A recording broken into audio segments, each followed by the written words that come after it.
The frequency 100.7. The power station. New Generation FM. New Gen. This is New Gen 100.7 FM. The ultimate news and music radio sa ato ini. Matik na.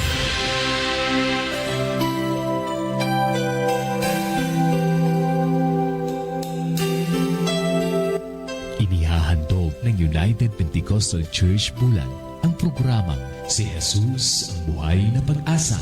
Pakinggan at subaybayan ang mga aral ng Diyos na magdadala sa atin sa katotohanan, espiritual na kalayaan, pag-asa at buhay.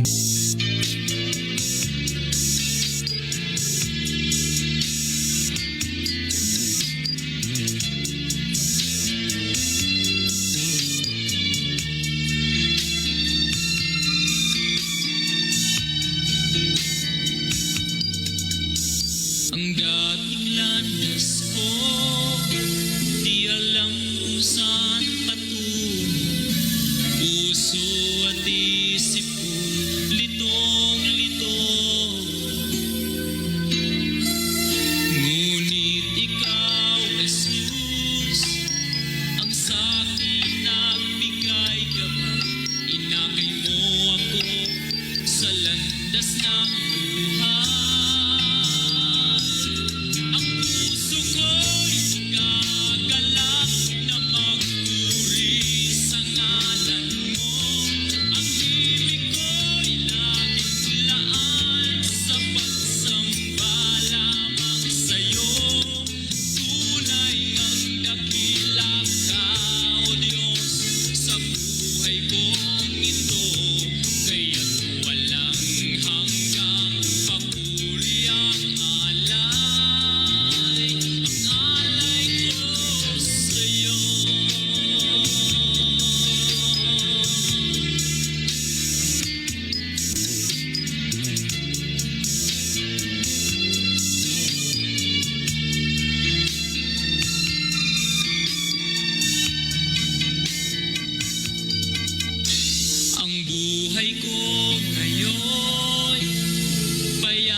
Purihin ang pangalan ng ating Panginoong Hesukristo. Sa awitin pong inyong napapakinggan ay muli pong sumasaimpapawid ang programang Si Jesus ang Buhay na Pag-asa. At kayo po ay nakatune in dito po sa himpilan ng 100.7 New Gen FM. Sa pangalan po ng aming pastor, Pastor Randy Rosare, kami pong inyong lingkod, Brother Angelo, kasama si Brother Raymar, at kasama rin si Brother Chari na pansamantala nyo pong makakasama sa isang oras na pagtatalakay ng mga salita po ng atin pong Panginoon. Purihin ang Diyos mga kapatid, isang mapagpalang umaga po sa bawat isa sa atin, sa lahat ng sumusubaybay sa programang Si Jesus ang Buhay na Pag-asa, maging sa mga nakatune in sa atin sa FB Live, isang mapagpalang umaga po sa bawat isa sa atin. Pagpalain po tayong lahat ng atin pong Panginoon mga kapatid. Saan man po kayo naroon, anuman po ang inyong kalagayan, naway ang pagpapala at kabutihan ng Diyos ay lagi pong sumaatin mga kapatid. Tayo po ay magsama-samang mag-aral ng mga salita ng ating Panginoon, yamang nalalaman natin na ito po ay hindi nawawalan ng kabuluhan. Sa halip, ito po ay mapapakinabangan natin sa ating araw-araw na buhay, sa ating mga pagdidesisyon mga kapatid, maging sa buhay na ipinangako ng Diyos sa bawat isa atin sa buhay na walang hanggan, mga kapatid. Purihin ang Diyos. Good morning po sa tatlong congregation na pinangasiwa ng ating pastor sa congregation ng Magsaysay, Iquirino, maging dito po sa sentro ng Bulan. Pagpalain po tayong lahat ng atin pong Panginoon. Good morning po sa lahat, mga kapatid, maging sa mga nanonood sa atin sa FB Live. Tayo po ay sama-samang mag-aral ng mga salita po ng ating Panginoon. Batiin natin si Brother Marvin Santos na ngayon ay nanonood sa atin sa FB Live ng New Gen FM. Good morning po sa inyong lahat. Sister Helen De Terra. Ayan, pagpalain po kayo ng ating pong Panginoon. Sister Laura Gumban, dyan po sa lugar ng Barangay Lahong, Saguan Family. Good morning po sa inyong lahat, maging kay Sister Divine Espela Guyal. Good morning din po sa ating FB viewers, mga kapatid, sa Sister Annabel Bon Mostoles, Sister Margie Guitan Isiha, dyan po sa lugar ng Barangay Santa Remedios. Pagpalain po kayo ng ating pong Panginoon sa Goneo, Isiha, maging sa Soledad Family na patuloy na sumusubaybay sa programang Si Jesus ang Buhay na Pag-asa. Pagpalain po kayo ng ating pong Panginoon. Sister Zenaida Ubardo, Dr. Lero, good morning po sa inyo. Pagpalain po kayo ng Diyos. Brother Emil Gutisa, amen. Purihin ang Panginoon. Maraming salamat po sa inyong pakikinig at sa Gutisa family dyan po sa lugar ng San Vicente. Sister Sara Galos, pagpalain po kayo ng ating pong Panginoon. At sa lahat, mga kapatid, ng nanonood sa atin ngayon sa FB Live, purihin ang Diyos. Patuloy po tayong maglingkod sa atin pong Panginoon, mga kapatid. At bigyan din po natin ng pagkakataon na bumati ang atin pong mga kasama. At Brother Raymar, kung mayroon ka pong gustong batiin sa iyo pong pagkakataon. Good morning po sa lahat ng mga nakikinig sa programang Si Jesus ang Buhay na Pag-asa at maging sa mga nanonood ng live sa Facebook. Good morning po sa inyong lahat. At pagbati din po sa mga kapatid natin dyan sa Barangay Santa Remedios, sa Soledad, Goneo, Isiha family, at maging sa Gulyena family, at ganun din kina Sister Marife Kalupit, at ganun din kila Sister Michelle Bartolata. Pagpalain po kayo ng ating Panginoon. At maging sa mga kapatid po natin sa Barangay Zone 2, amen, na patuloy na sumusubaybay sa programang ito, ang Baguio family. Good morning po sa inyo dyan. At maging sa mga kapatid natin sa Barangay Aquino, mga kapatid sa Gotis family, kala Brother Louie, kala Sister Erlinda, kala Sister Rosie, at sa lahat ng family Gotis, at maging sa Guyal family, kala Brother Ente at kala Ate Marjorie. Good morning po sa inyo dyan, at pagpalain po kayo ng ating Panginoon. Amen. At sa Bible study po dyan sa Zone 7 sa Hipulyo family, good morning po sa inyo dyan. Purihin po ang Panginoon. Amen. Salamat po sa ating Panginoon. Brother Chari, kung may nais ka pong batiin. Amen. Praise the Lord. Isang mapagpalang umaga po sa lahat ng mga sumusubaybay sa programang Si Jesus ang Buhay na Pag-asa. Binabati ko po ang aking mga kapatid po dyan sa lugar ng Barangay Namo, Griego family. Pagpalain ng Panginoon at patuloy na ingatan kayo ng Diyos. At maging dyan po sa Iquirino, sa akin din po mga kapatid, Griego family. Di ko po sila maisa-isa, ngunit alam ng Diyos ang kanilang buhay. Nawa ay patuloy tayo na maglingkod sa Panginoon upang yung ating mga paglilingkod sa Diyos na ating nasimulan ay di masayang. Amen. Salamat sa ating Panginoon, mga kapatid. At patuloy din po nating ipinaanyaya ang atin pong mga pagsamba at pagtitipon, mga kapatid. Kung kayo po ay napagpapalat ng mga salita po ng atin pong Panginoon, malaya po kayong dumalo sa amin pong mga pagtitipon. Kung kayo po ay malapit sa lugar ng Barangay Iquirino, mga kapatid, mayroon po tayong panambahan dyan sa may paakyat naman po ng kalsada. Makikita nyo po ang panambahan ng United Pentecostal Church sa may boundary ng Barangay Iquirino at Barangay Pulot. At ang gawain dyan ay ginaganap tuwing araw ng Sabado at nagsisimula ng alas 8 ng umaga. At kung kayo naman po ay malapit dito po sa lugar ng Barangay Magsaysay, mga kapatid, mayroon po tayong panambahan dyan sa paglampas lamang po ng tulay. makikita nyo po ang panambahan ng United Pentecostal Church at ang gawain dyan ay ginaganap tuwing araw ng Sabado at nagsisimula ng alas 7 ng umaga. At kung kayo naman po ay malapit dito sa sentro ng Bulan, malaya po kayong dumalo mga kapatid sa panambahan natin sa Santa Remedios. Mayroon pong gawain dyan at ginaganap tuwing araw ng Linggo at nagsisimula ng alas 7 ng umaga mga kapatid. Sa may tapat lamang po ng Bulan Gymnasium. Amen. At ang programang si Jesus, ang buhay na pag-asa, ay araw-araw nyo pong napapakinggan dito po sa himpilan ng 100.7 New Gen FM. At kung kayo po ay mayroong mga katanungan at nais magkaroon ng Bible study sa inyong pong tahanan mga kapatid, ito po ay walang bayad naming ipagkakaloob mga kapatid. Tumawag lamang po kayo or mag-text sa CPR number 0951 93 0951-93-20038. So yan po yung contact number ng ating church, yung UPC Bulan mga kapatid, or pwede nyo rin pong i-visit ang page ng UPC Bulan sa Facebook.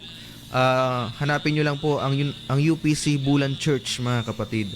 At doon po nakalagay ang lahat ng videos patungkol sa pangangaral ng mga salita ng ating Panginoon, maging sa mga gawain na ginagampanan po ng atin pong pastor sa bawat araw mga kapatid. At maaaring doon nyo rin po makita kung ano yung mga Bible study na mga malapit po sa inyo pong mga tahanan mga kapatid. So purihin ng Diyos, tayo po ay tuloy-tuloy na sapagkat ang oras po natin ay tumatakbo. Good morning po Sister Angelita Liguro na nanonood sa atin ngayon sa FB Live. Pagpalain po kayo ng atin pong Panginoon mga kapatid. Maging kay Brother Adam Murata, pagpalain po kayo ng atin pong Panginoon dyan po sa lugar ng Bonifacio at maging kay Brother Andy Orozco. Purihin ng Diyos mga kapatid, tayo po ay magpapasimula na sa atin pong programa at paghahayag ng salita ng atin pong Panginoon. Ngunit bago ang lahat, tayo po muna ay manalangin sa ating Diyos mga kapatid upang hingin ang kanyang patnubay at gabay sa umagang ito. Tayo po ay manalangin sa atin pong Panginoon.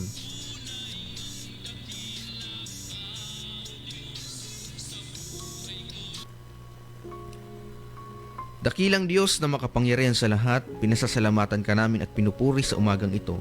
Salamat na kami ay binigyan mo ng pag-asa, Panginoon, at panibagong buhay sa umagang ito. Lord, dalangin namin na sa pamamagitan ng pangangaral ng iyong salita, magkaroon kami ng espiritual na kaunawaan. Alisin mo sa amin ang mga bagay na hindi naman kailangan, Panginoon, mga prinsipyong makatao at mga kapilosopuhan, Panginoon, na labag sa iyong kalooban. Dalangin namin na sa pamamagitan ng iyong banal na salita, Panginoon, Tiyagaan at daing na patungkol sa lahat ng mga banal. Amen.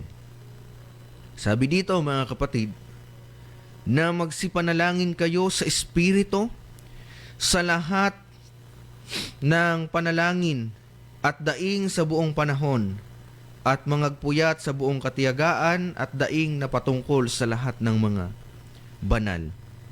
Tayo po ay mayroong pag-aaral ngayong umaga patungkol sa pananalangin mga kapatid at pagpalain ng Diyos ang kanyang banal na salita.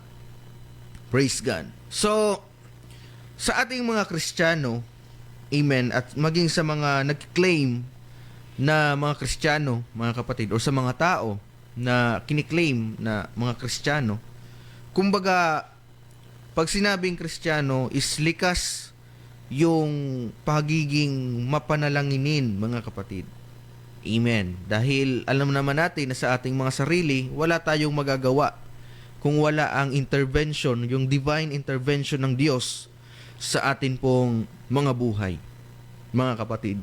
At maging sa lahat ng nakikinig ngayon at nanonood sa atin, maaaring sabihin nyo na ang pananalangin, mga kapatid, is kumbaga ito ay normal na bagay lang na dapat gawin or basta lang manalangin, mga kapatid.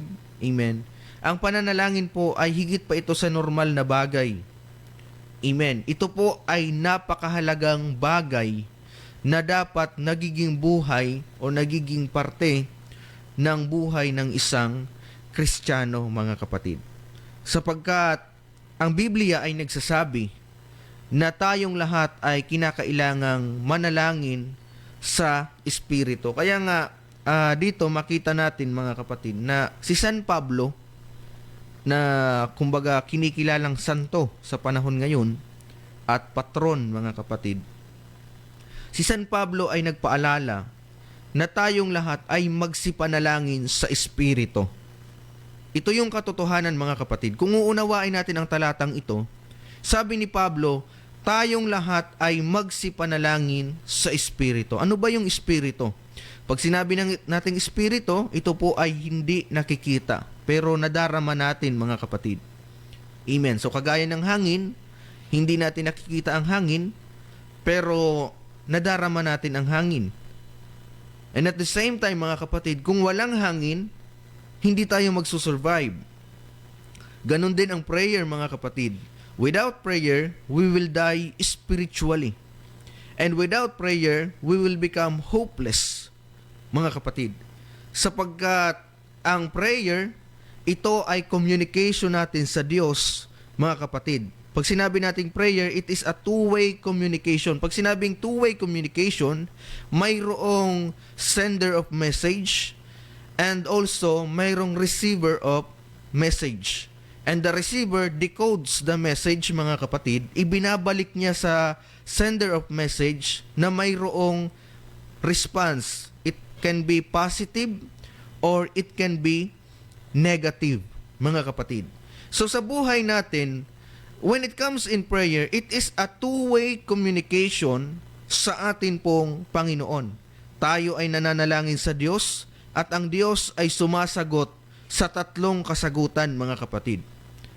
Unang-unang sagot ng Diyos is yes, dahil maaaring yan yung perfect time and right time na niloob talaga ng Panginoon para sa iyo. Kaya nga may mga tao, mga kapatid, na pinanalangin nila ngayon, maya-maya, nandyan na. It is because that is the perfect time for you na itinalaga ng ating Panginoon. And hindi po lahat ng pagkakataon sa atin is pare-parehas. Kaya nga may mga natitisod ng tao na ang tagal-tagal ko na anyang naglilingkod sa Diyos, pero bakit anya wala pa rin nangyayari sa akin? Yung mga panalangin ko anya, halos nalimutan ko na lang anya. Pero bakit hindi pa rin naman tinutugon ng Diyos? It is because it is not your perfect time. Sa bawat bagay, sabi ng Ecclesiastes, ay mayroong kapanahunan, mga kapatid.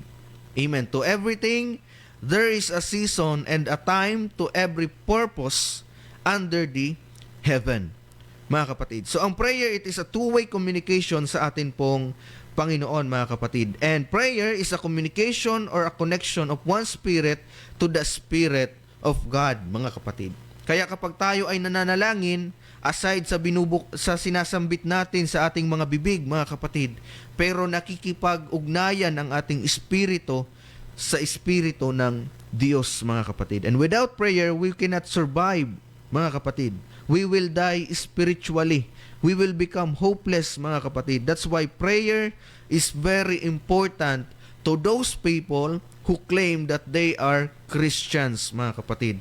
Because even Jesus Christ give an example of prayer, mga kapatid. Na bagamat siya'y Diyos, hinubad niya ang kanyang pagka-Diyos, siya'y nakitulad sa tao. Ito yung tanong, mga kapatid. Kayong anyang mga naniniwala na iisa ang Diyos sa bilang, bakit anya si Jesus Christ ay nanalangin kung siya ang Ama? Ibig sabihin ba nito nanalangin siya sa kanyang sarili? Mga kapatid, dapat nating maunawaan that God was manifest in the flesh. And when He manifest in the flesh, mga kapatid, He is truly a human. Kaya yung sinasabi ng Ephesians na bagamat siya'y Diyos, siya'y nagpakababa, nakitulad sa tao at nag-anyong alipin, mga kapatid. So, doon pa lang makita na natin na nung si Kristo ay nahayag sa laman, siya ay tunay na tao. At nang nanalangin siya, mga kapatid, hindi po siya nanalangin bilang Diyos, kundi siya po ay nanalangin bilang tunay na tao. Kasi wala naman tayong mababasa sa Biblia na may Diyos na nanalangin sa isa pang Diyos. Wala pong ganon, mga kapatid. Kundi si Kristo nanalangin bilang isang tunay na tao. Sapagkat si Jesus Christ ay Diyos sa kanyang pagka-Diyos at tunay na tao sa kanyang pagiging tao, mga kapatid. Pero sa kanyang pagiging Diyos, hindi siya tao. At sa kanyang pagiging tao, hindi siya Diyos. Kaya nung time na siya ay nanalangin, hindi po siya nanalangin bilang Diyos, kundi siya po ay nanalangin bilang tao. Now, balik tayo mga kapatid.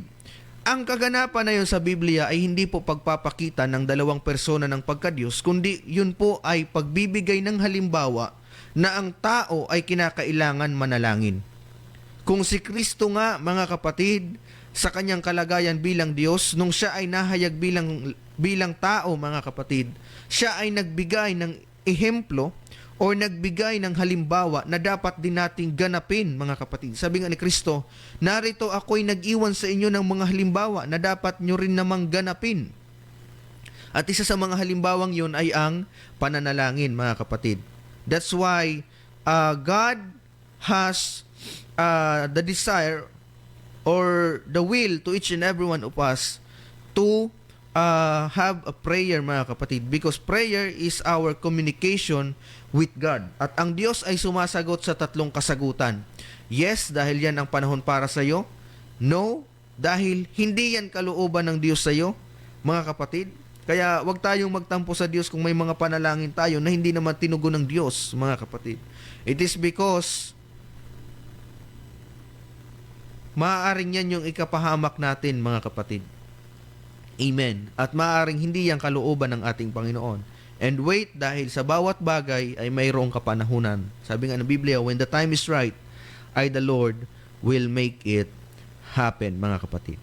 So kung uunawain natin ang talatang ito, Ephesians chapter 6 verse 18, sabi ni Pablo, magsipanalangin kayo sa Espiritu. Amen. Hindi sa mga larawang inanyuan. Ito yung masakit na katotohanan, mga kapatid, dahil mismong ang kinikilalang santo at patron na si San Pablo, siya mismo ang nagpaalala na sabi niya, huwag tayong manalangin sa anumang, kumbaga, huwag tayong magsilayo tayo sa mga larawang inanyuan or magsilayo tayo sa mga Diyos-Diyosan, mga kapatid. Sa halip, magsipanalangin tayo sa Espiritu ng lahat ng panalangin. Amen. Kaya nga, kapag tayo ay nanalangin, mga kapatid, ang kailangang direktang kausapin natin, mismong yung Diyos. Amen. At walang iba kundi si Jesucristo. Dahil kung magdidirekta pa tayo kay Maria, mga kapatid, wala namang sinabi si Apostol Pablo na pumunta muna tayo kay Maria bago tayo makapunta kay Jesus, mga kapatid. Walang doktrinang ganun ang Biblia. At hindi po tagapamagitan si Maria sa tao at sa Diyos. Ito yung katotohanan, mga kapatid, na dapat nating maunawaan. Si Maria po ay hindi tagapamagitan ng Diyos at tao. Kung si Maria man, mga kapatid, ay nakilala sa Biblia, hindi siya nakilala bilang tagapamagitan. Nakilala siya, mga kapatid, dahil yung sanggol na dinadala niya ay lalang ng Espiritu. Mga kapatid, yun yung laman na gagamitin ng Diyos na pantubos para sa kaligtasan ng bawat isa sa atin. Pero hindi po si Maria ang tagapamagitan sa Diyos at sa tao, mga kapatid. Amen. Kundi ang tinutukoy na tagapamagitan ng Biblia ay si Jesucristo, sapagkat mayroong isang Diyos at mayroong isang tagapamagitan sa tao, ang taong si Jesus, mga kapatid. Nung si Jesus ay nahayag sa laman, isa sa mga purpose niya, bakit siya nahayag sa laman, mga kapatid, at mga gampanin niya bilang tao, tunay na tao, ay maging tagapamagitan sa Diyos at sa tao. Kaya nung siya ay nahayag sa laman, ipinakilala niya, mga kapatid, kung sino ang Diyos na dapat sambahin, na mayroon lamang iisang Diyos, mga kapatid. Praise God. So, tayo ay manalangin lahat sa Espiritu, mga kapatid, sapagkat ito ang utos ng ating Panginoon. Kaya ang Biblia ay ipinagbabawal na tayo ay dumulog sa mga gawang, kumbaga sa larawang inanyuan, mga kapatid. Praise God. Ano pa yung mga ibang paalala ng Panginoon patungkol sa pananalangin? In Matthew chapter 6 verse 7, ganito po ang sinasabi ng Biblia, At sa pananalangin ninyo ay huwag ninyong gamitin ang walang kabuluhang paulit-ulit na gaya ng ginagawa ng mga hintil, sapagkat iniisip nilang dahil sa kanilang maraming kasasalita ay didinggin sila. Amen.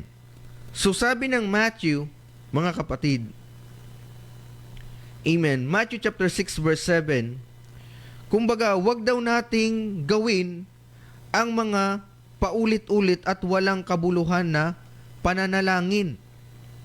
Sabi mismong si Kristo nito ang nagsabi, mga kapatid. Actually, kung babasahin natin ang context ng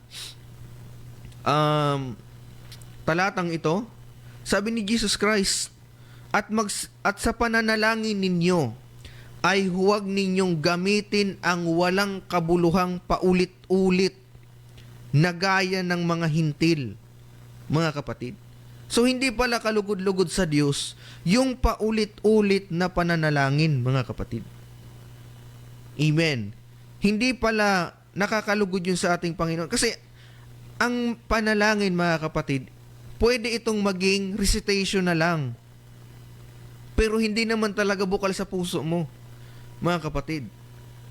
Kapag hindi mo naunawaan ang kahalagahan ng pananalangin, ang pananalangin sa iyo ay magiging recitation na lang or magiging gaya-gaya na lang. Kaya nga may mga tao, mga kapatid, na kahit hindi naman nila naiintindihan ang buong konsepto ng pananalangin, kabisado nila. Why? Dahil sa kakapaulit-ulit nilang naririnig, mga kapatid, hindi na nagiging bukal sa puso, kundi nagiging recitation na lang, mga kapatid. Praise God. Kaya sabi ni Kristo, huwag ninyong gamitin ang walang kabuluhang paulit-ulit na pananalangin na gaya na ginagawa ng mga intil, sapagkat iniisip nilang dahil sa kanilang maraming kakasalita ay didinggin sila. Mga kapatid, of course, syempre kapag ikaw ay nananalangin, sasabihin mo kung ano ba talaga yung nasa puso mo. Amen. Kung halimbawa, mga kapatid, tayo ay manalangin, edi ang sasabihin natin, mga kapatid, kung ano ba yung talagang pinakakailangan natin. Kasi kung gagamitin natin yung mga repetition or yung mga paulit-ulit na pananalangin, hindi naman nun mamimit ang ating pangangailangan, mga kapatid. Amen. Hindi naman nun mamimit ang ating mga pangangailangan. In fact, parang nananalangin tayo pero hindi naman nadadaanan yung ating pangangailangan, mga kapatid. That's why we need to pray to God in spirit, mga kapatid, na mayroong pagpipresenta kung ano ba yung sinasabi ng ating mga puso. Kung nangangailangan tayo ng kagalingan, sabihin natin sa Diyos, mga kapatid. Huwag tayong mag-recite ng mga paulit-ulit na panalangin na hindi nga nadadaanan doon or hindi nga nababanggit doon yung specific nating pangangailangan, mga kapatid. That's why in communication with God, kinakailangan mayroon tayong specific na sinasabi. Kagaya na lang ng pakikipag-usap natin sa araw-araw, mga kapatid. Hindi naman pwedeng makipag-usap tayo na kumbaga mayroon tayong kinabisadong script kasi hindi tayo magkakaunawaan nun, mga kapatid. Praise God. Kaya ayaw ng Diyos ng paulit-ulit na pananalangin, mga kapatid. Dahil ang Diyos ay tumutugon sa pananalangin ng matuwid, mga kapatid. And kasama sa pagiging matuwid na pananalangin is yung ipipresenta mo or sasabihin mo kung ano yung nasa puso mo, mga kapatid. Matthew chapter 6 verse 5 to 6, mga kapatid, ganito po ang sinasabi ng Biblia. At pagka kayo ay nagsisidalangin, ay huwag kayong gaya ng mga mapagpaimbabaw, sapagkat iniibig nila ang magsidalangin ng patayo sa mga sinagoga at sa mga likuang daan, upang sila'y makita ng mga tao. Katotohanang sinasabi ko sa inyo, tinanggap na nila ang sa kanila'y ganti. Datapwat ikaw, pagka ikaw ay mananalangin, pumasok ka sa iyong silid, at kung mailapat mo na ang iyong pinto, ay manalangin ka sa iyong ama na nasa lihim, at ang iyong ama na nakakakita sa lihim ay gagantihin ka. Amen. So, dito sa talatang ito, mga kapatid, sabi ni Kristo, At pagka kayo ay nagsisidalangin, in Matthew chapter 6 verse 5, ay huwag kayong gaya ng mapagpaimbabaw, sapagkat iniibig nila ang magsidalangin ng patayo sa mga sinagoga at sa mga likuang daan. Mga kapatid, so dito makikita natin, kaya nga ang pananalangin, dapat mayroon itong kaayusan, mga kapatid. Amen. Yung mga likuang daan dito, corners of streets, mga kapatid, upang sila'y makita ng mga tao. So dito, may mga tao kasi, mga kapatid, sa panahon na ito, kagaya ng mga Pariseo, yung mga church leaders, mga kapatid, that they know about the law or the books of Moses, mga kapatid, the book of law. Kabisado nila yon at bihasa sila sa mga kautusan, mga kapatid. Pero kinamumuhian sila ng Diyos sapagkat although sila ay mga religious leader, pero hindi nila nauunawa ng tunay na paglilingkod. Kumbaga sila ay mapagpaimbabaw, mga kapatid. Amen. Church leader, pero kumbaga nagkakaroon ng pagbubulong-bulungan sa bawat isa. At ayaw ng Panginoon yun. Sabi nga ni Kristo, mga kapatid, para kayong mga nitso na sa labas ay mapuputi, pero sa loob ay parang mga patay na mga buto, mga kapatid. Mga buto.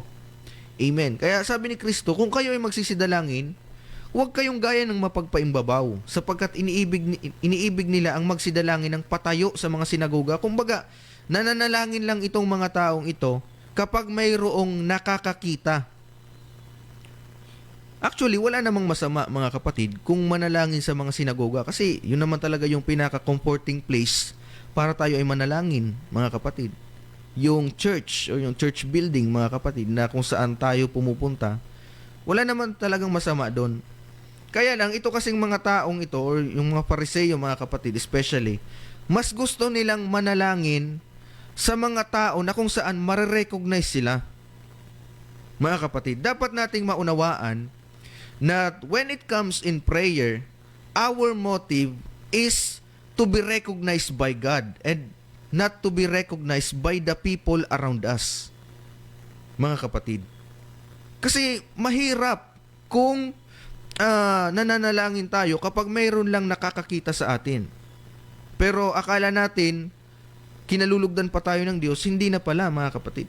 That's why God want us to have an communication with Him, mga kapatid. Amen. Dahil kung mananalangin tayo para ma-recognize lang ng tao, kumbaga hindi yung kinalulugdan ng Diyos, mga kapatid. Sabi nila, sabi ni Kristo, iniibig nila ang magsidalangin ng patayo sa mga sinagoga at sa mga likuang daan, kung saan dumadaan yung mga tao, mga kapatid, corners of street, para masabi ng tao na nagsasa Diyos. Amen. Upang sila ay makakita ng mga tao. So sabi ni Kristo, katotohanan ang sinasabi ko sa inyo, tinanggap na nila ang sa kanila ay ganti. Datapwat ikaw, pagka ikaw ay mananalangin, pumasok ka sa iyong silid, at kung mailapat mo ang iyong pinto, ay manalangin ka sa iyong Ama na nasa lihim. Mga kapatid, at ang iyong Ama ay nakakakita ng lihim, ay gagantihin ka. Amen. Mayroong reward sa mga tao na nananalangin, mga kapatid, sincerely to God. Amen. Praise God. At sana nauunawaan natin ito, mga kapatid. So, sa anong pangalan ba tayo dapat manalangin? Amen. Anong pangalan ba yung dapat nating panalanginan? Nang naaayon sa iniuutos ng Biblia, mga kapatid. In Colossians chapter 3 verse 17, ganito po ang sinasabi ng Biblia: At anumang inyong ginagawa sa salita o sa gawa, gawin ninyong lahat sa pangalan ng Panginoong Hesus, na nagpapasalamat kayo sa Diyos sa pamamagitan niya. Amen. Colossians chapter 3 verse 17, in everything you do, do it in the name of Jesus Christ. Mga kapatid, kaya ang ating pananalangin, it should be in the name of Jesus Christ, sapagkat ipinag-utos ng Biblia na anumang ating ginagawa sa salita o sa gawa, gawin nating lahat sa pangalan ng Panginoong Hesus. Na magpasalamat kayo sa Diyos sa pamamagitan niya. Kasi kung gagawin natin ito sa tao, mga kapatid, yung ating mga paglilingkod, yung ating mga pananalangin, gagawin natin sa harap ng tao. Kapag walang tao, hindi naman tayo mananalangin. Yan yung punto ng Biblia, mga kapatid. Kaya ayaw ni Kristo na ang mga tao na may maling motibo is manalangin sa mga sinagoga, manalangin sa mga likuang daan or sa mga street corners, mga kapatid. It is because ginagawa nila yon for their glory. Gusto nilang ma-appreciate sila and ma-recognize ng tao. And then gusto nilang makita ng tao sa paligid nila na sila ay nagnanalangin. Pero sabi ni Jesus Christ, sabi ni San Pablo, again, mga kapatid, amen, si San Pablo ay tinuturing na patron at santo, mga kapatid. Sabi ni San Pablo, anumang inyong ginagawa ay gawin ninyo sa salita man o sa gawa, gawin ninyo sa pangalan ng Panginoong Hesus, mga kapatid, na magpasalamat kayo sa Kanya sa pamamagitan niya. Bakit sa pangalan ni Hesus, mga kapatid? Kasi kung ang lahat ng bagay ay ginagawa natin sa pangalan ni Hesus, lahat ng papuri ay dapat kay Kristo. Kung ang lahat ng bagay ay gaganapin natin sa pangalan ng Panginoon, mga kapatid, lahat ng bagay na kapurihan, hindi natin yun tatanggapin. Kundi tatanggapin natin yun para kay Kristo.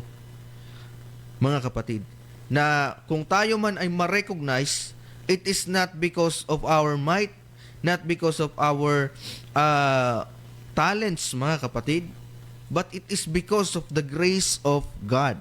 That's why, yung pananalangin, it should be done in the name of Jesus Christ. That is the proper way, mga kapatid.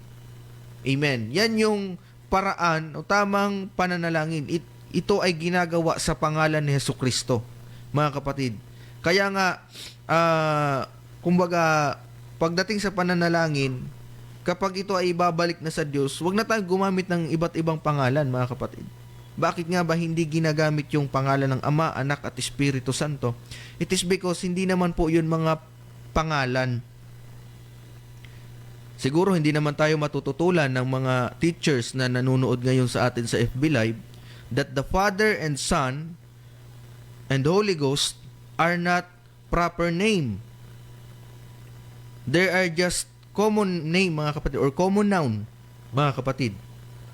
They are common noun at mga pangalang ditiyak, mga kapatid, or common noun, mga kapatid. Kasi hindi mo naman alam kung sino yung Father, hindi mo naman alam kung sino yung Son, mga kapatid. Mga kapatid, maraming Father, maraming Son. That's why in prayer, it should be done in the name of Jesus Christ. It should be done in proper name, mga kapatid. Proper noun, and not done in common noun, mga kapatid. Amen. And kung titingnan natin, mga kapatid, ang Father, Son, and Holy Ghost, hindi po ito mga pangalan, kundi ito po ay mga titles, mga kapatid. At syempre, kapag mayroong titles, mayroong gumaganap nito. Pwede itong ganapin ng isang tao, mga kapatid. Kaya si Jesus Christ, mga kapatid, naniniwala tayo na siya ang Ama, siya ang Anak, at siya ang Espiritu Santo, sapagkat ang Ama, Anak, at Espiritu Santo, yan po ay mga titulong ginanapan ng Diyos sa iba't ibang kapanahunan. Kaya nga sabi ng Biblia in Hebrews, mga kapatid, ang Diyos ay nagpakilala sa ating mga magulang sa iba't ibang panahon, maging sa mga propeta, mga kapatid.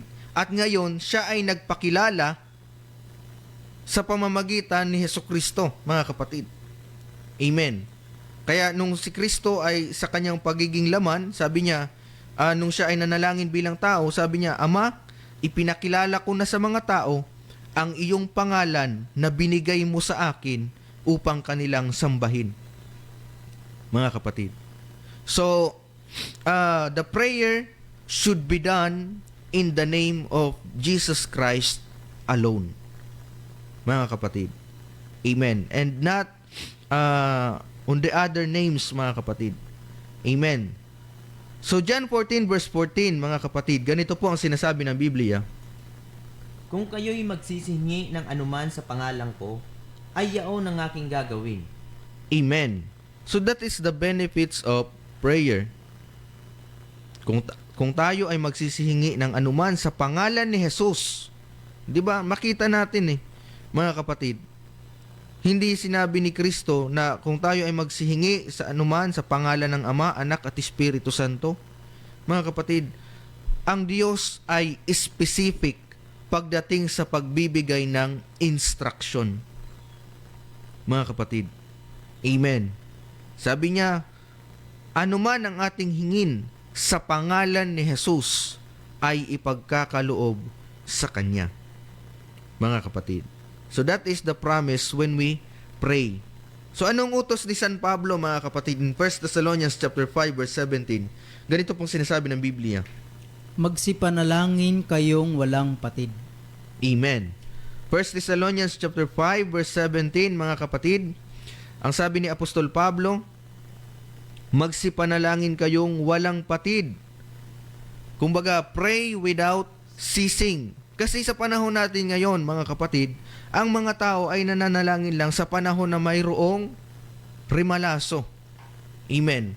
Ang mga tao ay nananalangin lang sa panahon na mayroong pagsubok, kagaya ng lindol, bagyo, mga kapatid. Kaya nga, kung mapapansin natin, karamihan sa mga pinapatugtog na sa mga radio station, mga kapatid, is yung worship song. Mga kapatid, bakit? Doon ng tao na-realize, mga kapatid, na mahalaga ang Diyos higit sa anumang bagay.